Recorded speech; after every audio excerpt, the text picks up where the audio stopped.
Welcome to Monday Morning Sports Reporters. We got Chris Balas here at TheWolverine.com, John Borton, and Angelique Chengelis doing her M&M for us, her halftime show. Chris, I'm a big fan. Appreciate that. I don't think he said that. I don't think he said that. I think he said, I don't like live TV, but this isn't live, so you don't have to worry about that. So working with the Wolverine is that's right. Is a trip. Yeah, especially after going to the dentist at 8 in the morning. And thank you for being here after. My pleasure. Yeah, I wouldn't do that for anybody else. We know that. Yeah, except John. Except for John, the Johnny Cash of reporters over here. Yes. Welcome to the Ring of Fire. So let's talk a little bit about the game first of all. And it's very rare that Michigan loses the battle in the trenches on both sides of the ball, which I thought they did for the most part, and still wins pretty comfortably. And it really kind of felt like it should have been more of a comfortable win had Devin Gardner not gone into Devin Gardner mode there at one point and tried to make a play. So, well, I mean, that's the risk and reward with someone like Devin, Chris, and I think, you know, we've heard Brady talk about that a little bit. They sort of cross their fingers with Devin, but I think that's part of the reward. I mean, you get so many more plus plays from Devin Gardner. That was a horrible play, and he said so too. It was a game changer. It was a game changer. At that point, I'm thinking, wow, this is definitely changing the complexion of this game. And but I give Devin Gardner a lot of credit. That guy has short-term, you know, he just forgets about what happened, and he moved on, and he ran an effective offense after that. Yeah, and I thought he showed a lot of maturity in the way he responded to that.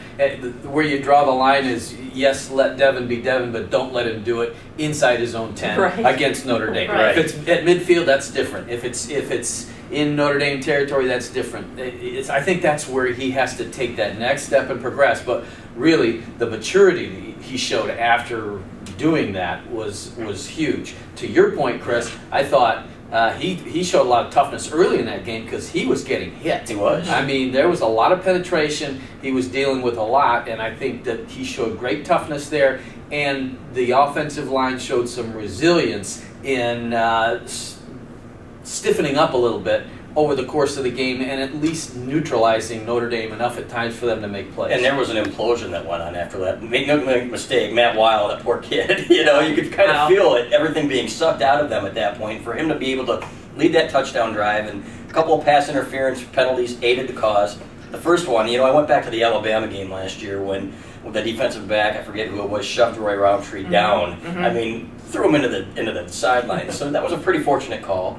I thought the second one was a good call, but more than anything, I thought Michigan, you never sensed that they were in control of the game, but yet they were always a score or two ahead. Notre Dame's always playing from behind. So should Notre Dame have run the ball more, or because they're playing from behind, they have to pass the ball? I really, Notre Dame fans have been asking those questions today on their board, and I thought, let's keep Devin Gardner off the field, and that's going to be your best chance to win this game. I thought they were having success running the ball. I mean, they're up the gut, and I was surprised that they didn't stick with that game plan a little bit more.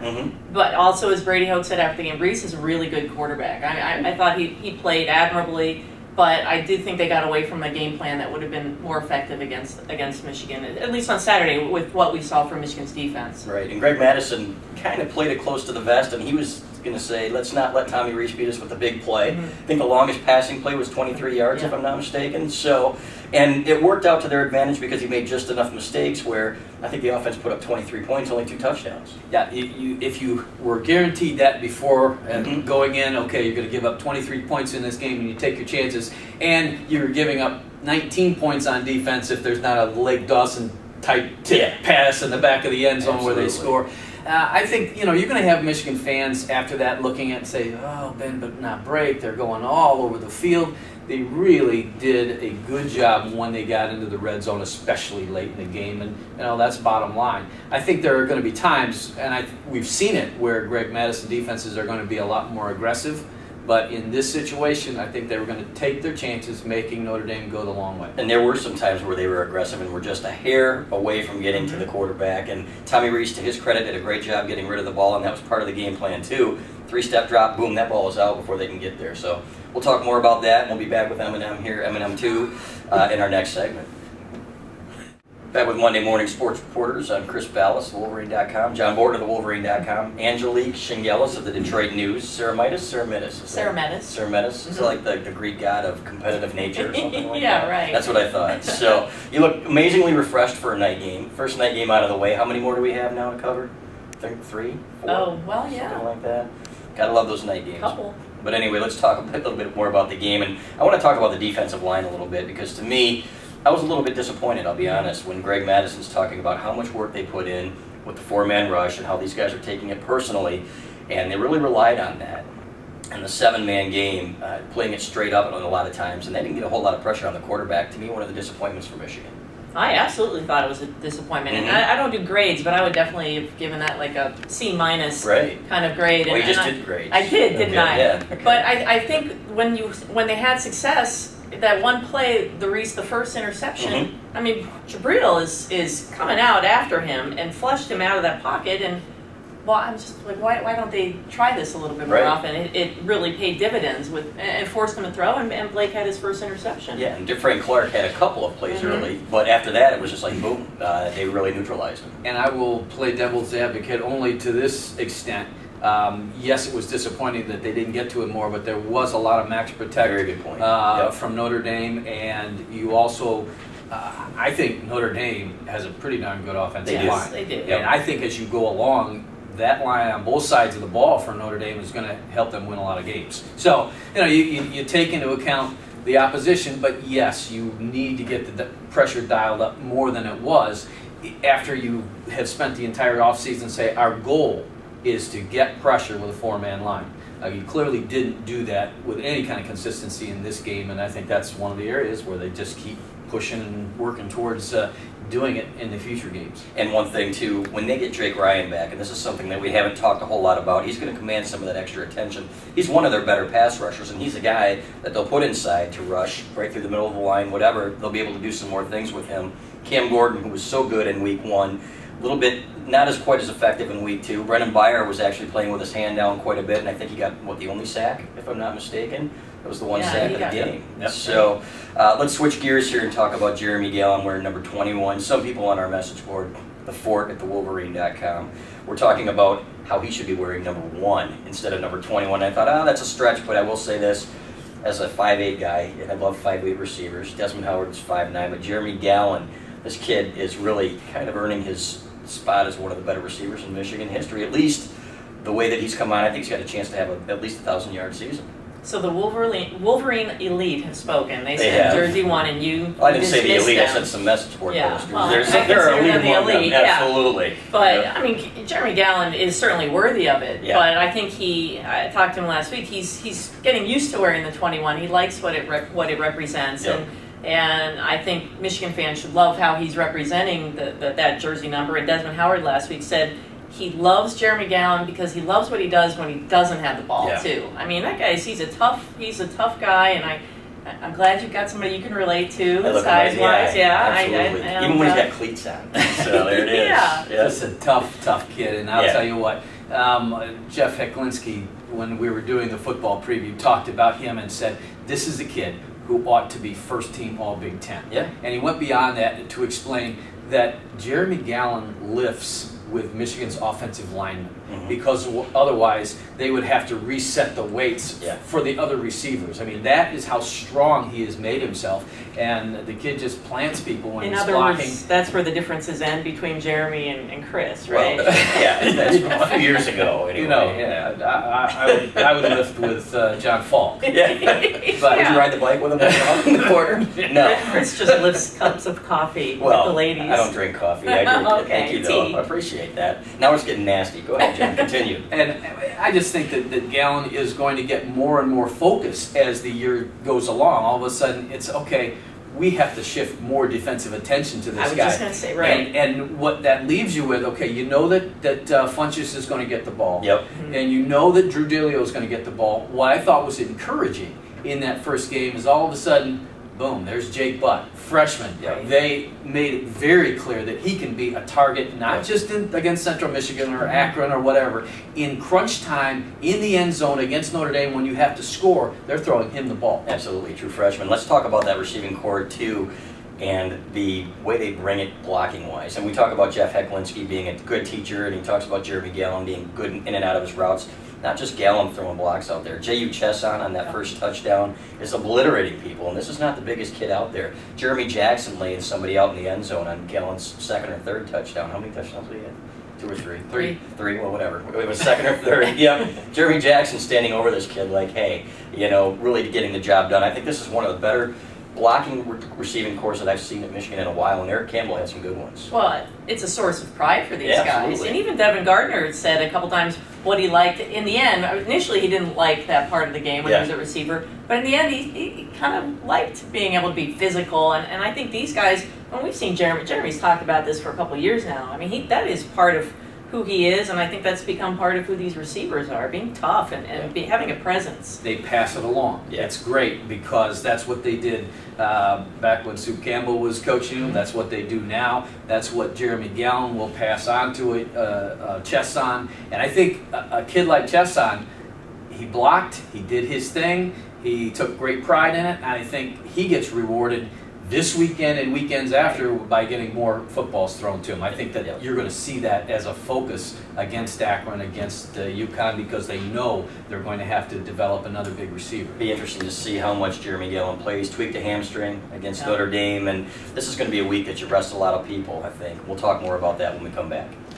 Back with segment 3 of Monday Morning Sports Reporters. By now you know who we are, because I've said it a couple of times. So I'm John Borton. Yes, exactly. Chris Balas. John, you should know Angelique Chengelis. Absolutely. So Jim Tressel coming to town with Akron. You think he'll be here? Have you talked to him yet? No, I haven't talked to him. Being an Ohioan and being that close. I think, anyway, he's teaching a class now at Akron, if I'm not mistaken. Is that right? Well, we talked about his classroom stuff and his syllabus and stuff. No, I don't know. Okay. Well, I'm just how to get away with it. Exactly. 101. Yes, coaching principles, Oh my God. Anyway, let's talk a little bit about going forward here, where Michigan has to improve. And again, we talked a little bit about the line play.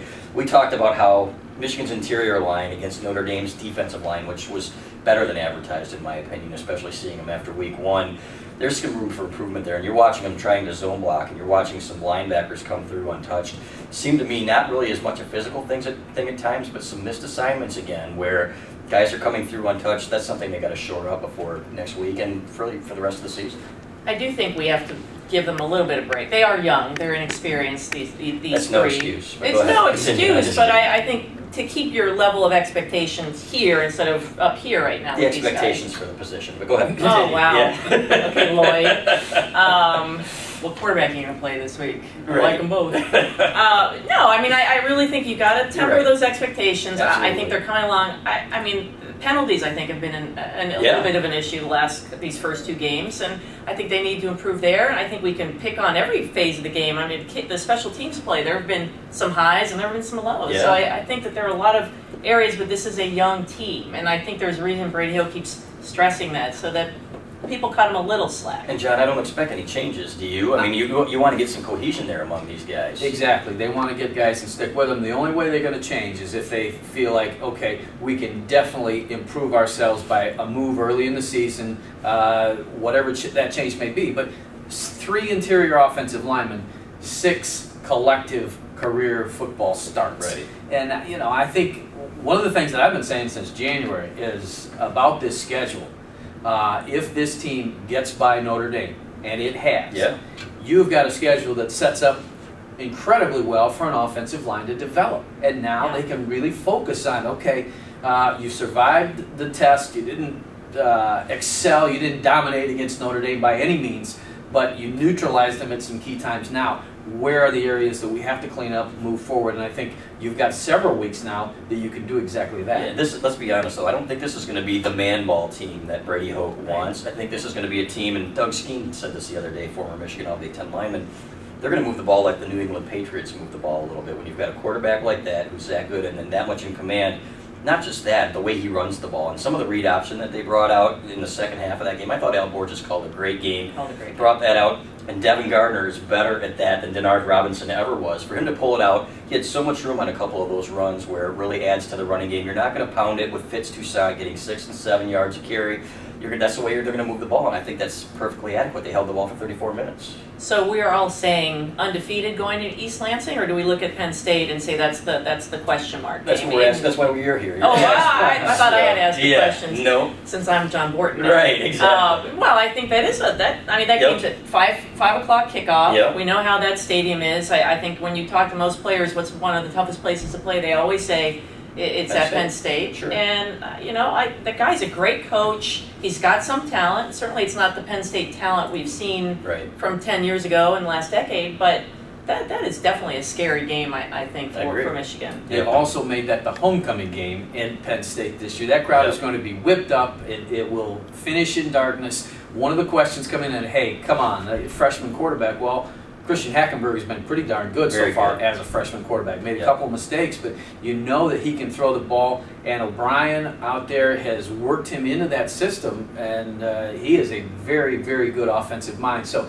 I think that Michigan will have its hands full for a while. I think it wins that game, but that's the only thing keeping me from saying 7-0 going into Michigan State. Let's ask this question then. Is that a tougher road game than Michigan State for Michigan, given Michigan State's offensive woes? Is Michigan State going to improve? I don't see anything from their offense that leads me to believe that they're going to be putting up points in droves anytime soon, or enough points to win, unless they move Shalik Calhoun maybe to quarterback or running back or something like that. I'll give you credit for once. That's actually an interesting question. Yes.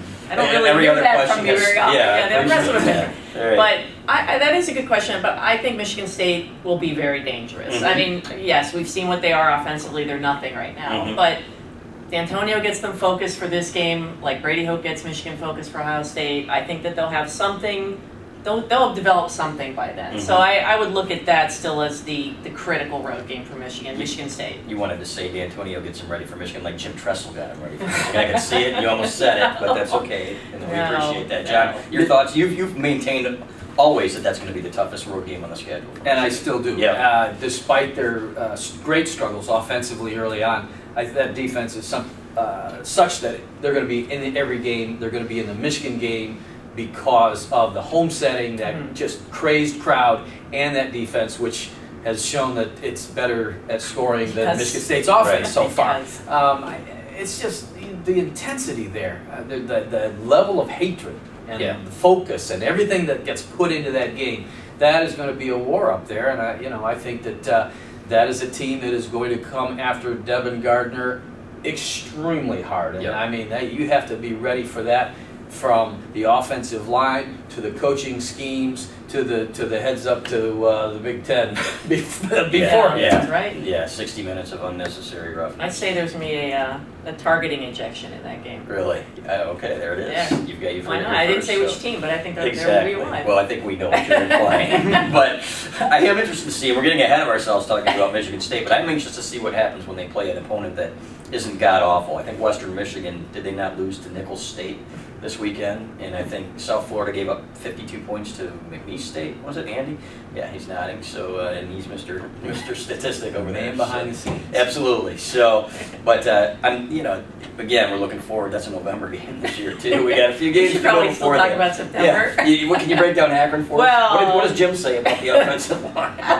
Look, I mean, these are. This is not a trap game, but it's a game you got to keep these guys focused for, and it'll be similar to the first game. They're going to get a lot of guys in. We'll see Shane Morris. We'll see Derek Green. We'll see Devion Smith. I mean, it'll be a good game for that kind of. Give these other guys some rest, but let those young guys get in. So to me, it's a valuable game. It won't be very interesting to watch, but it'll be valuable as they get ready for that march into. Well, State College and then East Lansing. I think it'll be interesting from this standpoint, not from it's coming down to the wire back and forth like Notre Dame, but you're able to rest and get some guys healthy. All of a sudden, you're going to see a lot more of Derek Green. And how the fans have been talking about that for how many months now? Okay, we'll see more of this kid. We'll see more of Devion Smith. We'll see Jehu Chesson catch the football and how they're going to develop him. That I think a lot of people had a pretty good time that first weekend because of the newness of how are these guys going to fit in, and they're going to be big parts to the puzzle in November when this thing's going to be won or lost. So game itself, no, won't be a cliffhanger, but there's a lot of components that you're looking for down the road. But it is supposed to be cool, and I think that means John will wear one of his special sweaters for the Akron game. Autographed by Taylor Lewan is bugging me to do that. So it's still a little early. Taylor's going to be watching P.S. I Love You, and then he's going to be watching Cosby Show, just to get an idea of what John Borton's going to be wearing. We'll talk more about that, probably not, but we'll talk more about some other stuff when we come back. Back with Monday Morning Sports Reporters, Chris Balas, John Borton, with a special guest, Angelique Chengelis, who has watched P.S. I Love You. Have you seen The Notebook, too? No, I haven't. Really? I cried during that one, so that'll be a tearjerker for you. Oh, well, P.S. I Love You is like... Is it that bad? Yeah. All right, let's talk a little bit now about football. And, sorry, John, and we'll go forward. Talking about the Big Ten and kind of some of the things that we've seen. We saw Ohio State struggle in week 1. Week 2, we knew they weren't going to struggle. Boy, San Diego State, post-Brady Hoke, huh? What happened there? It kind of They're missing it a little bit. Just a bit, yeah. Rocky Long is no Brady Hoke. So, but let's talk about the Buckeyes, one of your favorite topics. I know being from Ohio, and what does Jim tell you about this team this year? And, well, your thoughts? You mean Urban, my Urban. Classmate at the University of Cincinnati? Was he really? Yeah. Well, yes, he was. Was he? I didn't know him, but yeah. So you weren't in class with him? No, I never saw him in class. Imagine that. Did you go to class? Right. I didn't say that. Yeah. I'm just saying. You guys weren't an item, though, right? No, I did not know him. Okay. All right. Well, talk a little bit about Ohio State and what you've seen from them. Obviously, I think the toughest game on Michigan's schedule is going to be, no matter what. But looks like they've got some pieces and some things to work on too. Well, they definitely have things to work on, and I think defensively that was the question mark. A lot of people they had to replace, and one thing I talked to noted Buckeye Chris Spielman a couple weeks ago, and his feeling about the Ohio State defense is that a lot like Michigan, young guys with talent, they just need some time to gel, and I think that they will obviously get that, and because their schedule's not the most demanding, they go out to Cal, but all in all, I think they've had a pretty relaxed early part of the season. Yeah, Northwestern handled Cal out there, I think 44-30, without a couple of their key players, and so not really the standard. I think Cal struggled with Portland State this weekend too. So, but John, still the most dangerous game on the schedule. I don't think there's any question about it. Who do you look at other than that? We've talked about Michigan State a little bit and their easy schedule, yet it still looks like they're going to struggle to win 7 or 8 games with that crummy offense. What is the obstacle for Michigan in winning a Big Ten championship? I think that a lot of teams could come up and bite them later in the season. I think Northwestern, you cannot deny that falls in a tough part of the schedule. You go up to Michigan State, you have put all that emotion into it. You come back here, you've got Nebraska, and that showdown, and then going to Northwestern is going to be difficult. There's no question about that. I think Nebraska, for all its struggles on defense, can score a lot of points. So that'll be a back and forth game here. You know, I think you referenced Ohio State.